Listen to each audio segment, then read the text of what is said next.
If you are looking for the Regional Network Forum breakout session going on a regional RIDE, R-I-D-E, Radical Inclusion, Diversity, Equity in the network, you are in the right place. My name is Iris Yi, also known as Meow. I am Burning Man Project's head of the regional network. I'm also a member of Burning Man Project's RIDE, Radical Inclusion, Diversity, Equity Stewardship Group. And this stewardship group is a cross-departmental team of key Burning Man Project leadership who hold different roles in the Burning Man Project network and have an interest or experience in sort of what we're calling RIDE work, and also or identifies as people of color.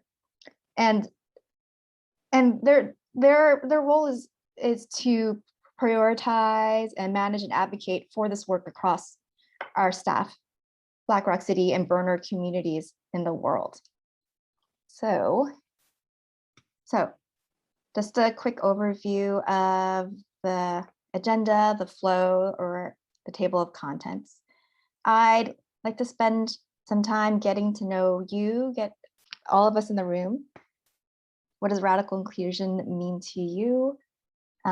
Next, we'll have an opportunity to go in a deep dive with Lorraine, who is Lorraine Tanner from AfrikaBurn, who is an AfrikaBurn director, and learn from what she has to share about their processes and how they've approached inclusion, diversity, and equity. And also end with a discussion and also highlight some resources that might help you in the regional network who might be doing this work or might be interested in embarking on doing this work. All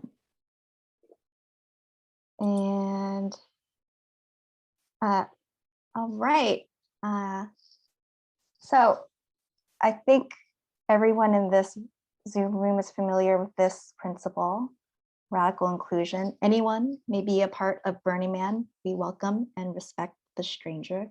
No prerequisites exist for participation in the community.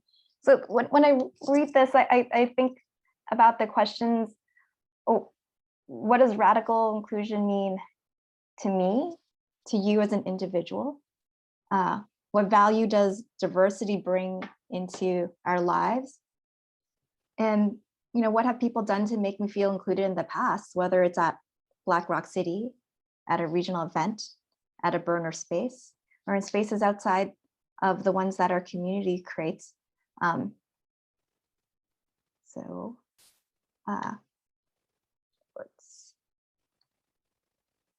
the question I want to pose for us is, how might we make Burning Man? And when I say Burning Man, I mean also regional Burning Man spaces, places, gatherings, and our projects a model for inclusion, diversity, and equity.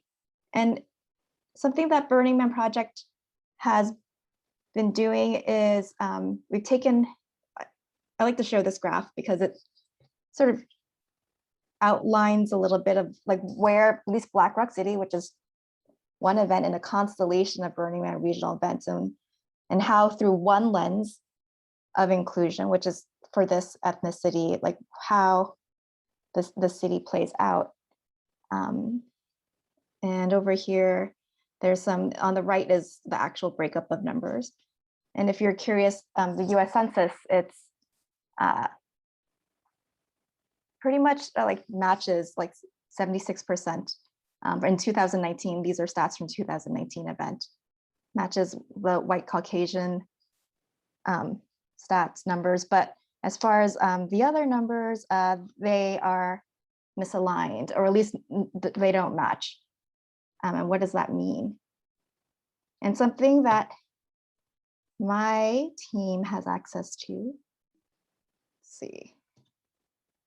In the regional network, we, every year, our regional contacts around the world fill out what we call the R's, the annual regional recap reports, about happenings in their region, challenges in their regions, things they've noticed. And In the 2020 R.I.D.E, the annual regional recap reports, 46 unique regions in 15 countries shared specifically how local activities and their projects support R.I.D.E, radical inclusion, diversity, and equity. And when you think about the fact that there's over 125 unique regions in 37 countries, this is not a super impressive number. So one of the things that we question is like what do we know about the regional network? What kind of information are we gathering? And you might have seen in your registration for this forum a link to an optional survey demographics questionnaire, which invites our forum participants to share how they identify themselves. And that's one way that we feel like we have the opportunity to get a sense of how welcoming a space we're creating with specifically the forum, and help us track our progress over time. Discussions have been happening about inclusion for quite a while.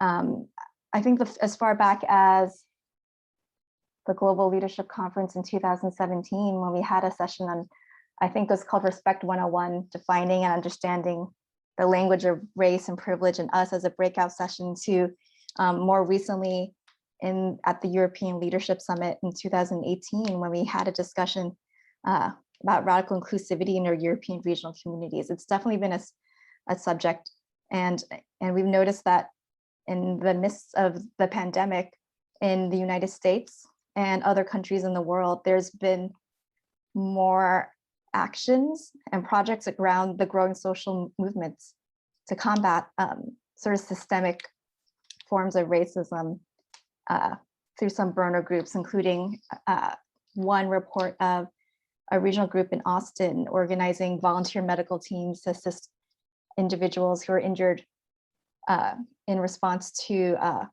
racial justice protests in the summer of 2020.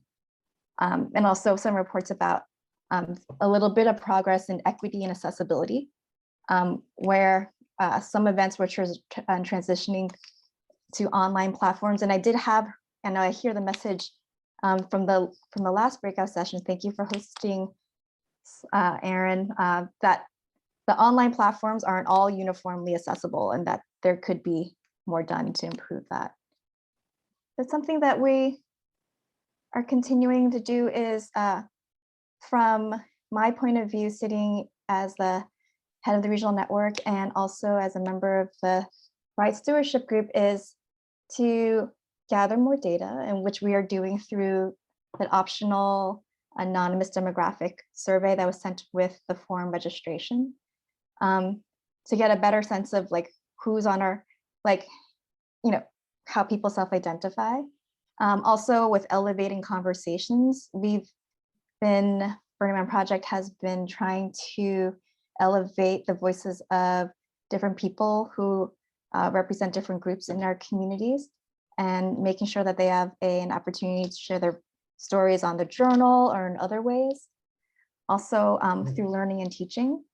If you had an opportunity to explore Burning Man Hive, you'll notice that there's several courses in there, including Introduction to Anti-Racism, course on understanding impact versus intent, which specifically talks about microaggressions, representation in Burning Man, and a new course called Burner Fragility. There's also a topic in Burning Man Hive focused on R.I.D.E.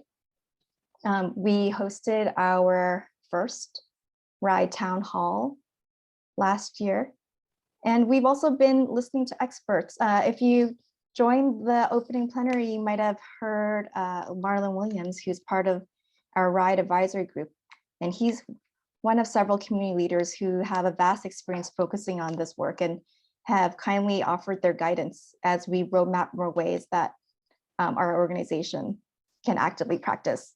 How can we make our work more welcoming and have better representation in all our Burning Man spaces and more. And if you are interested in learning more about Burning Man Project's work around inclusion, diversity, and equity, you can find more in that page that will be dropped in the chat. So with that, I would like to end talking about Burning Man Project and a little bit about the regional network to introduce Lorraine Tanner, who is the director of AfrikaBurn. And Lorraine, I love your bio about how in the current climate, you described yourself as the executive director of whatever next at AfrikaBurn. And I would love to learn more and about the work that your organization has done regarding this space. Cool, thank you. Okay, so my name is Lorraine, and a very short introduction to me. I first went to AfrikaBurn in 2012, and actually, this image here is the team that I went with. We were part of an intercultural carnival. And I've also been to Burning Nest, which is in the UK, and I have never been to the mothership Burning Man. So I'm very much someone who has played a little bit in the regional space.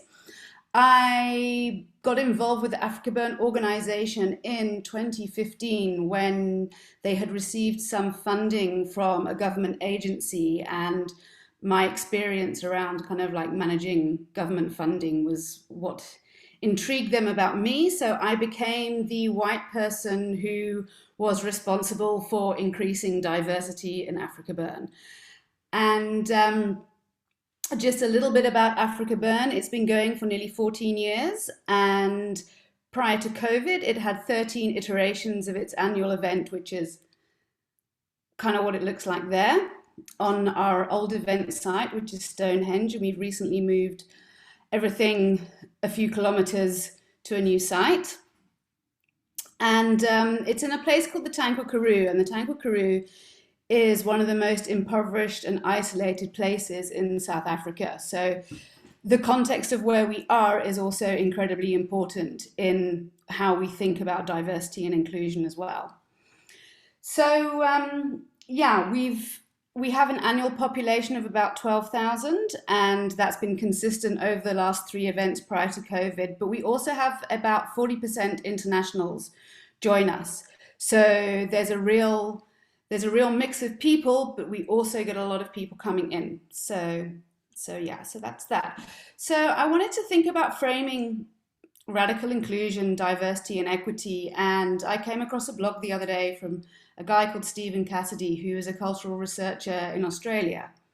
And he said, if we start from a dynamic view of culture, we start to think about cultural diversity, not as a static aggregate of many diverse cultures, but as a constantly evolving, and I can't even see this now, hold on, interaction between those cultures.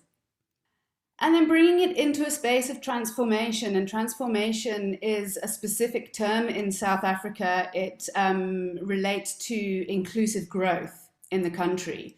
And from one of our burner performing artists, Kyla Davis, who works very much in the space of environmental and social justice, transformation is uncomfortable, emotional, and traumatic for Black and white South Africans. And it's not something we are going to coast or intellectualize our way through. And I think that's incredibly important, because it's very easy for us to get all very academic about this thing, but we need to remember that it's a lived experience, and it's an embodied process. So with a white population of only 8% in South Africa, when we go to Tankwa Town, we turn into a photo negative of our society. And I think at AfrikaBurn, it is probably at least 92% white, if not more. And why is this important to note? Because if you know of the Gini coefficient, or also known as the Gini index, it's the one chart that South Africa tops. We consistently hit the top spot, and at the moment our coefficient is around 63. So it's quite significant. And how does our organization show up? Because radical inclusion begins at home, and we're not doing that well. If you look at our membership and our directors and our operations, it's really not that diverse, and it's still very skewed towards white men. And so if we look at some of the challenges that we face in AfrikaBurn, and there's many of them, And I'm using the cultural iceberg as a graphic representation of things that are more visible and less visible, with obviously the more visible ones sticking up the top above the sea. So things like media image, where the white ideals of beauty very much portray what AfrikaBurn is on Instagram and in the traditional media, that kind of thing. Privilege, where people who are white have positive associations and a free pass and access to things that people of color just don't have. And cultural imperialism, looking at the kinds of art that shows up at AfrikaBurn in our binnekring, which is the name that we give to our playa, and who is creating that? Where is the origination of that work coming from? Is it from people of color? Is it predominantly people who are white?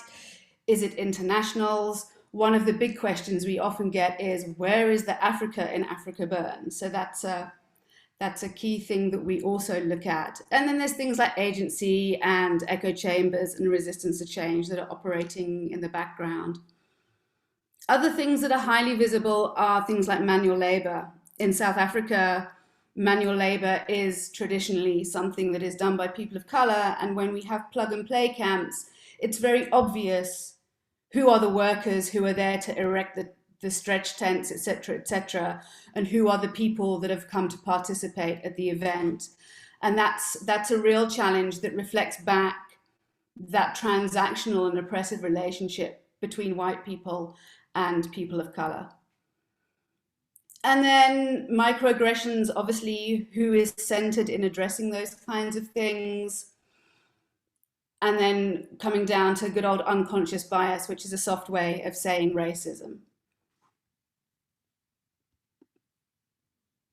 So where have our efforts been placed? There's a hell of a lot of touch points, and some of them come from the organization and some of them come from the community.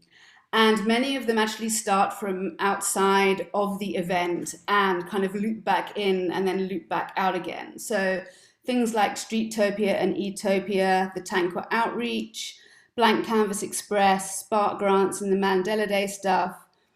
Those are all projects that happen outside of the event in the kind of around the year. And then we also have our talks in our town halls. We have an inclusivity committee that has been in different kind of forms over the last few years, which is largely a membership driven thing. And it's also part of our transformation journey and our diversity literacy, because diversity literacy is something that needs constant work on. It's not just a tick box.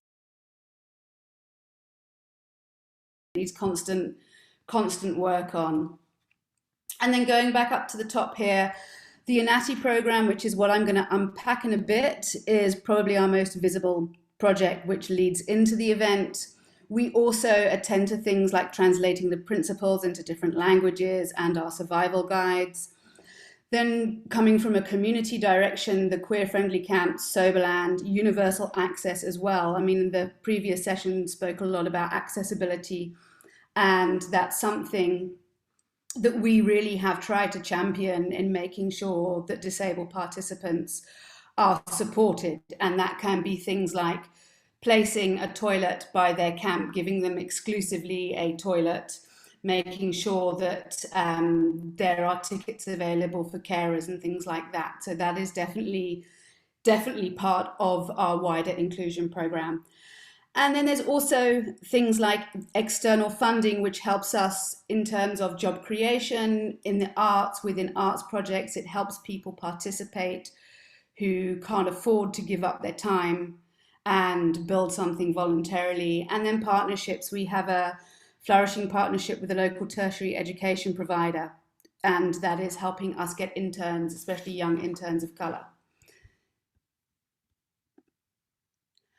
And Iris shared with us the radical inclusion principle. And in 2019, we decided that we were going to radicalize inclusion even more, because we realized that in a South African context, saying that we welcome and respect the stranger and that anyone can belong just doesn't cut it enough. It just doesn't do it enough. We need to be aware of where South Africa has come from, where it still is, and the fact that so much of that, our barriers to entry, run across race lines due to our legacy of colonialism and apartheid. So we decided to very much put in around barriers, around systemic issues and systemic injustice. And by doing this, we tried to shine a light on those issues and focus the dialogue on the collective. A lot of what I have heard previously around radical inclusion has been around a participant who has been excluded from a community because of their poor behavior or something, to try and like put it as a collective effort and make it much more kind of like broad in terms of being inclusive. And also to honor our context as a burn in Africa, because as I said when I was introducing myself, I mean, South Africa, we have a pretty unique context in terms of our social society and those kinds of issues that we have. So it's really important that we honored that. And then in our participant survey, we asked for some feedback as to whether changing our principle and expanding our principle had had any impact. And for some people it has, yet for some people it didn't really bother them.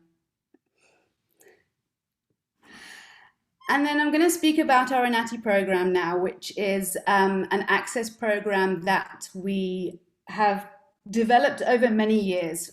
Since inception, AfrikaBurn has always had very radically discounted tickets available for marginalized participants. But in the last few years, we've really made an effort to develop that into a program that is open to all. So it is communicated a lot further. It used to be people who were in the know would get access to those tickets because they happen to know people who are involved in organizing the event. Whereas we've now really tried to make it a lot broader, get it out there through our networks and past our networks, so that more people can understand about what a burn is and whether it's for them.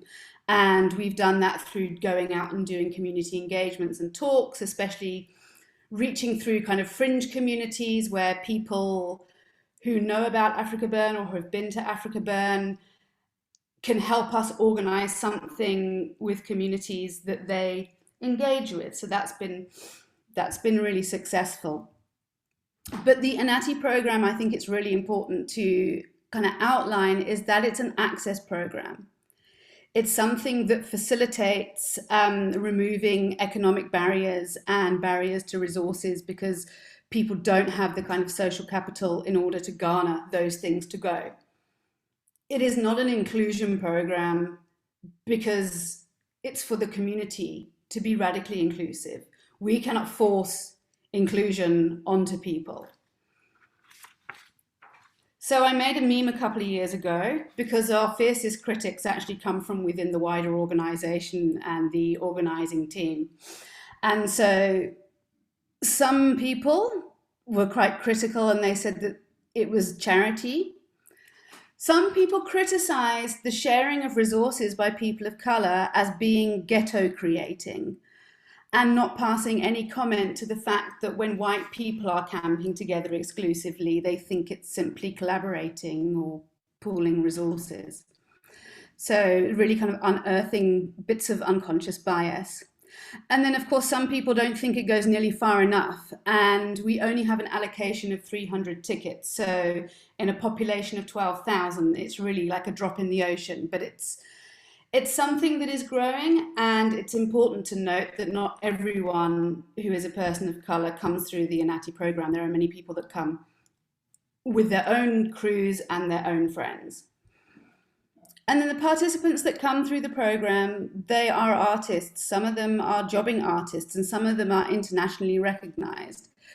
But by the way they show up in the world, they are still economically and socially marginalized.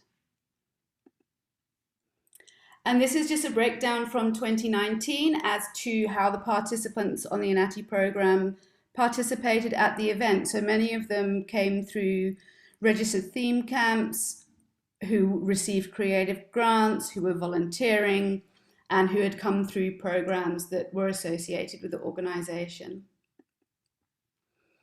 And here's just a little graphic to show you how it's grown in the years preceding COVID. In 2017, we really started ramping up our efforts to get it out there. And by 2019, we had started really making traction in terms of getting all of our allocated tickets out there. And what would have been 2020, we had maxed out our tickets just before we cancelled. So it's really starting to get out there in the world, and people are really engaging in it. And it's growing, and that's really exciting. And I'm just going to show you a little video, and there's no sound on it. I'm going to talk over, just to kind of show you what the INATI program looks like on the ground. So it's a means-tested process. People apply and they have to submit proof of income and also a motivation. And it's not only open to people of color, it's open to anyone who identifies as marginalized. So that might be a lone parent, it might be a group of from an arts and culture nonprofit or other community groups. And again, people with disabilities can apply either for themselves or their carer to come along. And as well as tickets, we offer access grants, welfare and transport, because some people just do not have their own transport. And in some instances, we offer seats on an overland truck, and this is the overland truck there. And those trucks come with camping resources such as tents and kitchen equipment, because for many people who come on that program, they can't just ask their neighbor, can they borrow a tent? People just don't have. And we hand the trucks over to the crews, and they self-organize. And usually there's one or two groups who are sharing a truck, and there's a few random individuals that come along, and they tend to camp together and share their resources. They will share a water supply, they will share wood, that kind of thing, and obviously the kitchen equipment. And many of the groups come for a few times. They come year on year and they switch up their crews. And this is one particular crew. And we also have a specific inroad is our First Nations, our Koyan San group, who come and they do Indigenous knowledge sharing, and they also create original fire, and they also bless some of the artworks. And so this is what it looks like in camp, and here is a social circus group who are preparing for their performance. And this particular group most of their artists come from the ganglands of Cape Town. They really are some of the most marginalized and some of the most at-risk people in Cape Town. And so they camp together. As you can see, it's a truck with the tents, and this is obviously their performance at night. Ooh. Okay, cool. But what do people on the ground actually think about these programs? We ran a question in the survey about our access programs in the INATI program, and we got some really ugly feedback.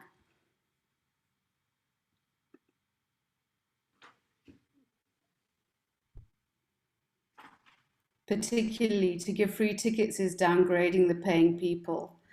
The people that come through the INATI program do not get free tickets. The only people that get free tickets are the First Nations people, because they live outside of the normal economy, and they usually derive their income from their cultural goods and services, and so we support them to come. And then what does it actually feel like to be someone who comes through the INATI program and a person of color on site?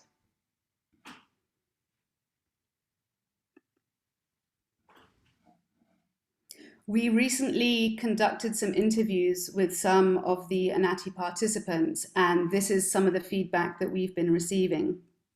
And I think what's very telling is they're not speaking about the mechanisms of the access program that the INATI program is. They're talking about their experiences and their lived and embodied experiences on site in terms of how the community is engaging with them.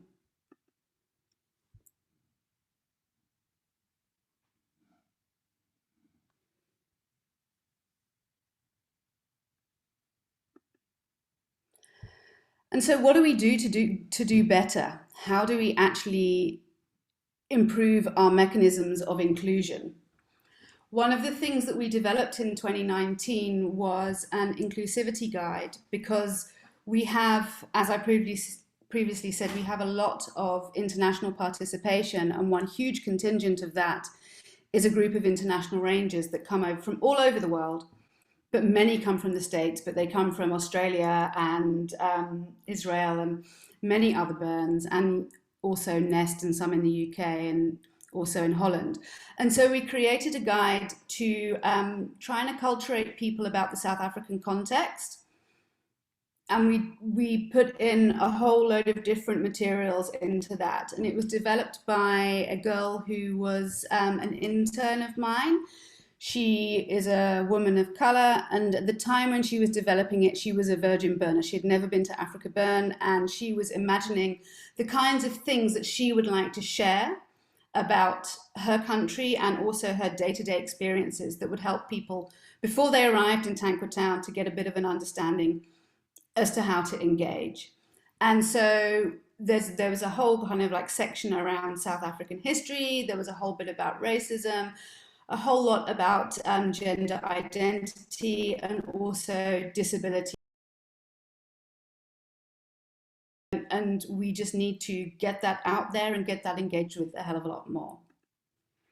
We also need to be aware of our context in terms of where we live in Cape Town, where our HQ is, and making sure that it's a space that's accessible for people. So young artists coming in, using the space to do their own activities and make it their own. And then we also started a dialogue series online called AfrikaBurn Intersect, and we were inviting other cultural leaders, other artists who aren't part of our network to come in and talk about the different places where AfrikaBurn rubs up with the default world. And we've been talking about how to make sure that Kwakkerfontein, which is our new parcel of land, which we are the custodians of, how people can access that. Talking about, again, how we can have a proper transformation plan within the organization and within our creative community so that it becomes more inclusive, and kind of just pushing around those uncomfortable conversations that need to happen, and being brave in having them. Because this is what we want it to be like. This is what we want it to feel like and look like. And this is an image from Streetopia, which is our annual street festival that we do, where we flood the streets of our local neighborhood. And many people who come to Streetopia have never been to AfrikaBurn. It's something that they see as being entirely separate, and many of them actually aren't aware even that AfrikaBurn might exist. So we want it to be like that.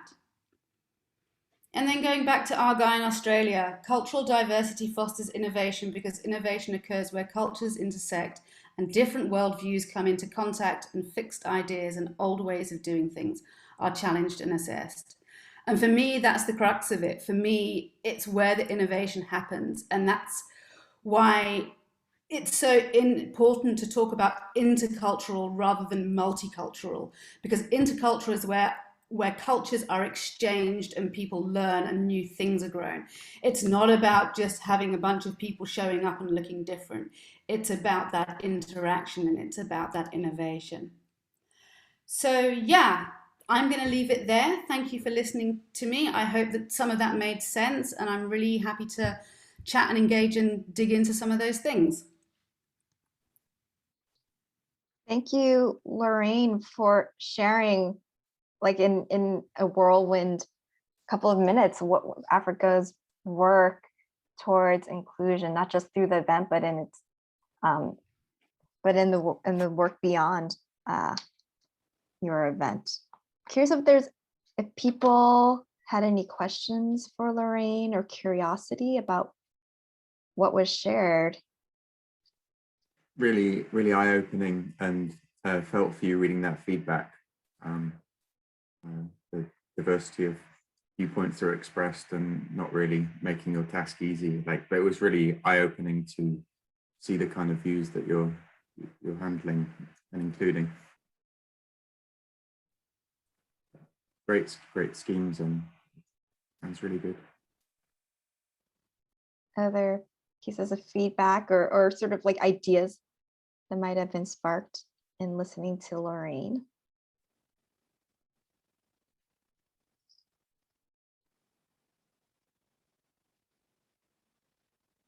Marley. Yeah, I would love to know how you said you did like speaking events and lectures, or kind of introducing the Burning Man idea to people, AfrikaBurn idea to people. Can you talk about how those go, and like who comes and what do you talk about? Yeah. So I guess the way we set it up is we work through the people I know. So for example, there was a colleague of mine that I tried to convince to come to AfrikaBurn for a couple of years, and then finally one day at the last minute he was like, yeah, I can come. So I literally like told him, meet at this house, you're sleeping over there, you're going on the truck, you've got a ticket, go. And then when he came back, I asked him, can we come and do a talk in your community? Because he's a performing artist and he operates out of a shack theatre. So we went there and we did a chat. And I think importantly for us is making sure that we are multilingual. So taking along someone who could speak isiXhosa and kind of dig down into the principles and make it accessible for people in terms of language. And what we do is we try and do that through our network. So by people that we know, and then reaching through and through and through and through. Also, in terms of my work and having worked with various organizations in Cape Town, I'm also like quite connected into local government. So sometimes I will be asked to come and present to a group of youth or something like that. So there's always an opportunity to bring that in, and it might be something around, teaching young people about staging an event. So there's always an opportunity to bring in different aspects of a kind of AfrikaBurn or a Burning Man event that's juxtaposed to something else that's a typical commercial festival. So there's often different ways that are inroads to do that. And I think what's really exciting is we have a couple of interns from a local college, and they've just invited us to be part of their advisory committee for events and tourism. So that means that we then get to kind of bring our culture in a very more kind of like tangible way into kind of their curricula and that kind of thing. So bring those elements in, because we've always said with our interns, if you can do operations at AfrikaBurn, you can do anything, because you're really thrown into the deep end. So there's many ways, and just really kind of looking out for just little hooks or little avenues to get in there and chat to people. Other questions, ideas? John. I'm just getting this powerful impression of how important art is in terms of I won't be glib and talk about bridging, but opening the opportunity for participation across cultures, and not just cultures, but also abilities and disabilities and all those things. You know, I've got an autistic community, and in terms of sort of introducing them to the burner world, their entree for them, the easiest entree is through their art, and it's also the great entree for people to appreciate their perspectives. And of course, art, and I keep having to remind people in my organisation, this isn't a festival, it's an arts event. And art is absolutely essential. And when I do a lot of work with theme camps, and a lot of theme camps are quite divorced or becoming divorced from the notion of art. They're there for all sorts of reasons. Community, it's valid, they've lost this centrality of art to what they do. And I think putting art back in the center of everything we do opens opportunities. We then have to pursue them, of course. Yeah, basically my question is how these programs you've spoken about, the Anati program and engagement with First Nations people, has extended beyond the programs. Do you see people in communities who join through these avenues returning, participating in other ways, bringing friends and allies in following years that extend beyond what's named those programs? Yes, absolutely. I mean, I think what's really interesting with the First Nations group that comes to AfrikaBurn is, yeah, every year it's a slightly changing group of people. There are a few key people that come each time. And what is very interesting is one of the younger ones is now taking much more of a lead in terms of running the camp. We actually had some funding to do a tour called Blank Canvas Express, which was a tour of the Northern Cape province, which is where this event site is, although our new site is in the Western Cape. And one of those was to go and see the leader of our First Nations camp. And he is an advocate for his culture, and he goes all over the world. He goes to Canada, he goes to Italy, he talking about the Bushmen and the San and the Khoi, etc., etc. And he's always traveling up and down the country. But we decided to go to his town, and we had a one-day kind of like little festival event there, which he organized. And we took some performing artists up, and he had his traditional dances. They do real dance, there's cultural dance. And we basically staged like we called it Veldtopia because like the field, and we have our Streetopia event. So we called it Veldtopia. And yeah, he organized it, and that was really amazing. And since we've moved to the new land, Kwakafontein, we have invited some of that group to come and give us guidance in terms of living lightly on the land and regeneration. And they came to a Meet the Land weekend, and they did some ritual and some blessing, especially around the springs on the site. And then just a couple of weeks ago, we had some funding from our National Arts Council to do the concept development of 3 artworks. And one of them was around using traditional building methods and looking at modern materials and traditional materials. And so one of our First Nations women, she did a Zoom workshop mats, so weaving in different ways with reeds. So very much so, they are definitely, I mean, I think some people think they're a bit Disney-fied, but very, very much they are part of our community, and they do engage in many different ways.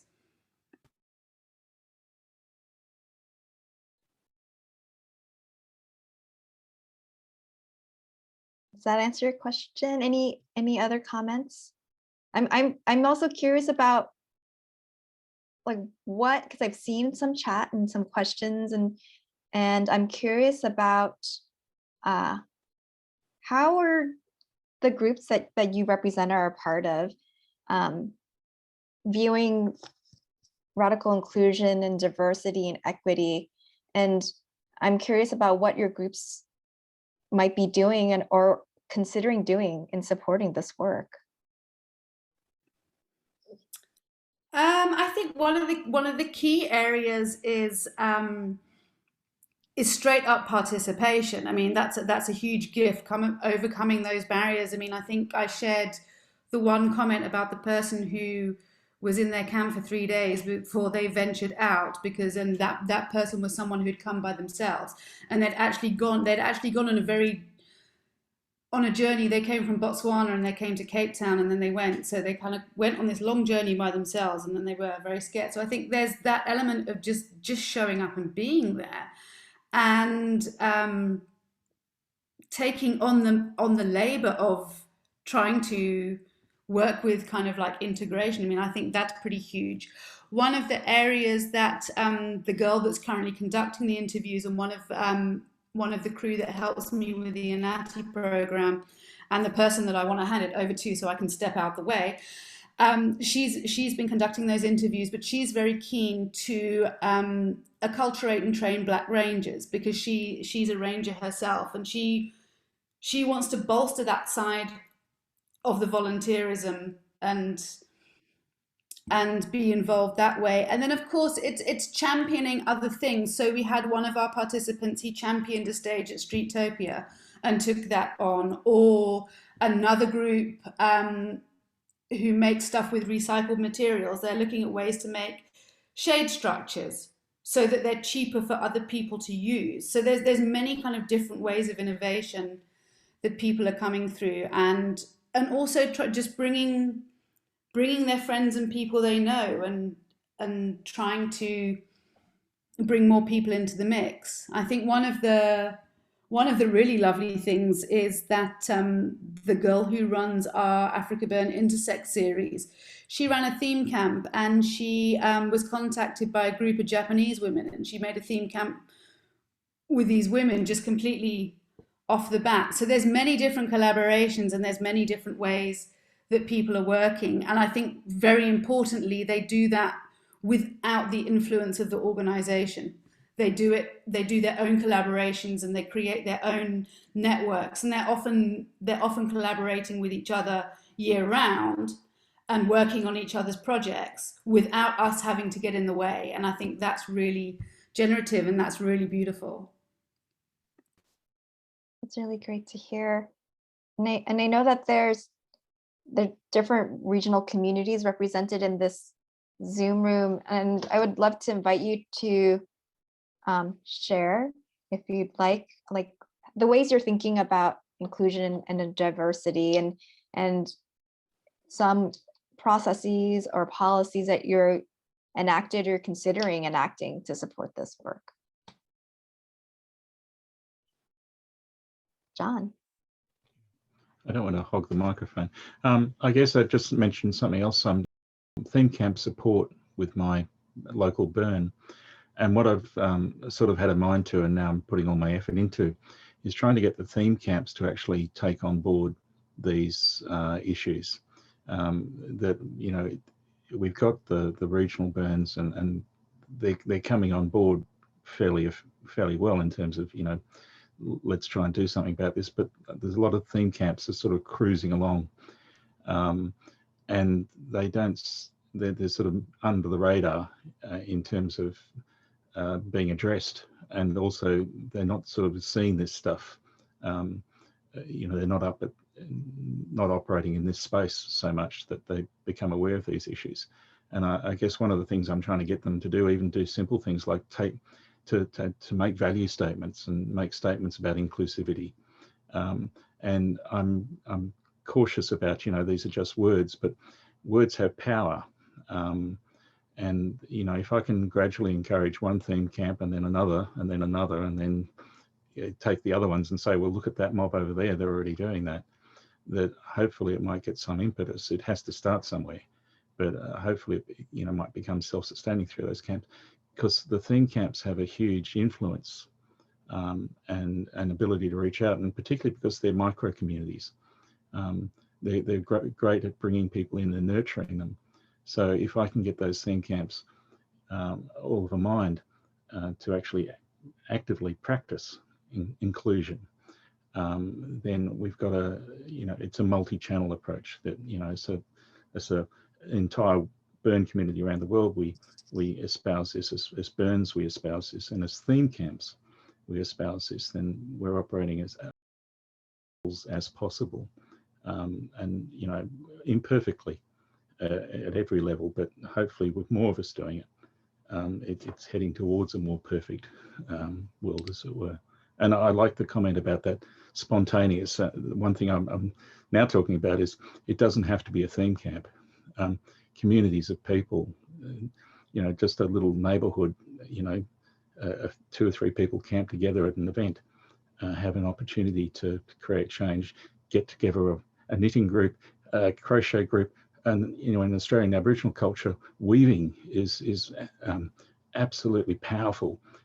It's not basket work. It's the culture's embedded inside these weaving creations, and it's very, very profound. People don't realize it until someone gives them the opportunity to understand that. You know, talking about lots and lots of levels here.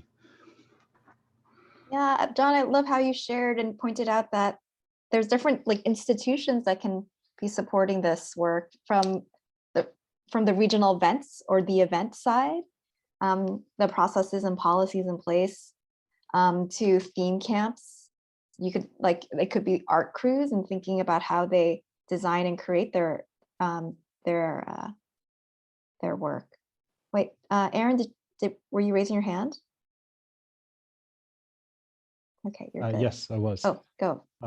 One of the things, I don't know how relevant this is, but I mean, I was struck by a lot of things in your presentation, and I'll be thinking about it for a while. But the feedback that you got, especially on both sides of the issue, but especially from the people that you supported through the program, and I'm sure, you know, you selected those and it wasn't universally that one feeling, but that sense of being alienated, of being othered, even in a space that has made such an effort to welcome you in. And it speaks to like, you've done all this logistical work to equalize the lack of privilege, but there's a cultural gap, a cultural gulf that you can't be there shepherding those interactions every moment of their experience. And they're going to encounter people who either actually don't feel like they should be welcome, or that there's a barrier, or who, for whatever reason, it's just not, it doesn't feel welcoming, right? One of the things I've done through our work with Burning Wish is, when we look for, not every applicant needs a host camp, but when I look for host camps for them, it's not just a who has a bed or an RV or is willing to feed this person. There's, I have a long, now at this point, well over 100 applicants to be host camps. And what happens is there's a conversation between us and the applicant. Say, well, what's your vibe? You know, what do you want? What are you apprehensive about? And, you know, okay, so if you're a yoga at dawn juice cleanse person, we're not going to put you with a whiskey and cocaine camp, or vice versa, right? Because you're probably, that's, you know, so there's a bit of a matchmaking process to make sure that when we, as best as we can, understand the individual, and then to try to put them into a context where they're going to have a greater chance of integration, and that sort of intercultural exchange, or at least interexperiential exchange in this case. And it's a lot of work. I mean, it's a significant part of our work. We're not dealing with as large of a population, or this isn't a program of universal access for marginalized people, right? So we're not, and I can imagine there's a lot of advantages to getting groups of applicants together and letting them form their own camps. But I could also see how that would lend itself to this sort of, well, there they are, and here we are, and now there's this barrier between us. And I never really thought about that, but in our context, we purposely put someone like in a place that's going to kind of shake both groups out of their tendency to isolate. So I don't know how applicable that is, but it's interesting to reflect on that as being a part of that process, right? Of how we sort of, what structural decisions do we make that support or add friction to the likelihood of that crossover? Yeah, I mean, it's a really important consideration. And I think what is interesting is, initially, I didn't ever place I would place, for example, we would have 3 overland trucks, which were about 25 people on a truck, and I would place them separately. But over a couple of years, they were like, no, we actually want to pool resources. We want to be together. And there's a certain sense of, and I think when we're looking at racial diversity, there's often from within the organization a desire to disperse people across different camps. And it's like, well, then you're taking away people's ability to speak their own language. And a really wonderful educational example that came up at the event that was cancelled is that we have a group of kind of, they're called art sluts, and they basically go in the week before the event and they help the artists finish their works and get everything ready. And they wanted to have someone who was coming in on a natty ticket and be with their camp.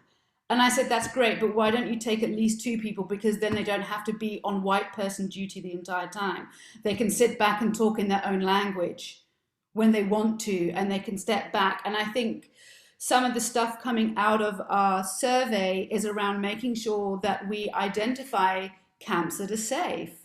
And previously I had always said, like the camp that you saw in the video there with the tent and the kind of the craft, Yandiswa, she's a burner that's been coming for many years. And so anyone who's an isiXhosa speaker, I would always say you can go to their camp and just chill and talk in your own language and know that's a safe space. Because for a lot of people, they have to be on that I'm on white person duty, and I have to think about what I'm doing and what I'm saying. And a lot of the feedback around being invisible and being excluded was when people were going to other people's theme camps and trying to engage there. And it's kind of like suddenly the free food or the free drink is not available to you, and kind of like, what are you doing here? So I think definitely engagement with the theme camps is very important. And we've had some real wonderful engagements with one particular camp who they said, we want to champion leave no trace and we want to champion radical inclusion. And how do we go about it? And my first reaction was, well, if you want to champion radical inclusion at AfrikaBurn, you need to be doing that in your day-to-day life, because if you're not making your circle bigger, why are you doing it at AfrikaBurn? And they were like, absolutely. And this is our circle, and we are diversifying, and we have a lot of DJs who are people of color, and we want to bring them, and we want to make sure that they feel welcome. And they came for two events, and then COVID happened. But the second one, they recruited a Black female camp lead to really understand what's going on in their camp and to make it welcoming. So really kind of making those links and giving it to someone who embodies that and lives that experience, to kind of say, okay, so this is the problem, this is what we need to change. So yeah, absolutely. And I really feel, as I say, that we need to actually start having kind of almost like a safe badge for some camps that get it and care. Because so many people, I mean, this is my impression, so many people come to AfrikaBurn because like everything is political in South Africa. I mean, one of my friends said on Facebook a few weeks ago, if your art is not political, why are you even bothering? And so people come to AfrikaBurn and they want to take that cloak off and put it down, but only white people can do that. It's like the identity politics, like Cindy or Josie or Gabby, who are part of the Inati team, they can't put their identity down and leave it at the gate. They have to live it as they come through. So yeah, it is all of those things. And also, I mean, it's really important to seed that throughout the community and not have it as being this kind of like instruction from the organization, because otherwise I think we will just face like significant resistance. It needs to be something that people find their way and they get uncomfortable and then they correct themselves and then they get a bit more uncomfortable when they realize they've done something else which is blatantly stupid. And it's a bit like the kind, like you were saying in the previous group about universal access. People who don't live it don't know. And so it's really important to have those touch points where it's brought to people's attention, say this is not good enough. Like, we need a ramp, not a staircase. I mean, that is an absolute classic. And I'm very pleased to say that we've had a couple of significant artworks that have been fully ramp accessible right to the top of the artwork. So we are kind of like clocking that and saying, actually, that really works. That's just made someone's day. It's so important. I love that. I love what you shared, and I love also you talking about those moments of discomfort. And I will share that from like where I sit in Burning Man Project as a member of the R.I.D.E stewardship group, we're trying to normalize those moments of discomfort, because there will be many in doing this work. And I also wanted to share one tool that the Burning Man Project Radical Inclusion, Diversity, Equity Stewardship Group developed that we want to share with all of you here and also other burner groups is what we're calling the R.I.D.E stress test. And we'll drop a link in the chat, but it's if you're working construction or architecture, you might be familiar with the concept of stress tests where you put weight on something to see like, what does it take to make this break? And we took this concept and applied it and asked ourselves, what if we created a stress test to raise awareness and surface sort of blind spots or things that we don't see regarding a new project we're about to embark on, a new process or something we're tweaking or campaign, and applied it and we developed this conversational tool and called conversational tool that is that'll help surface these questions. And I think it dropped in the chat.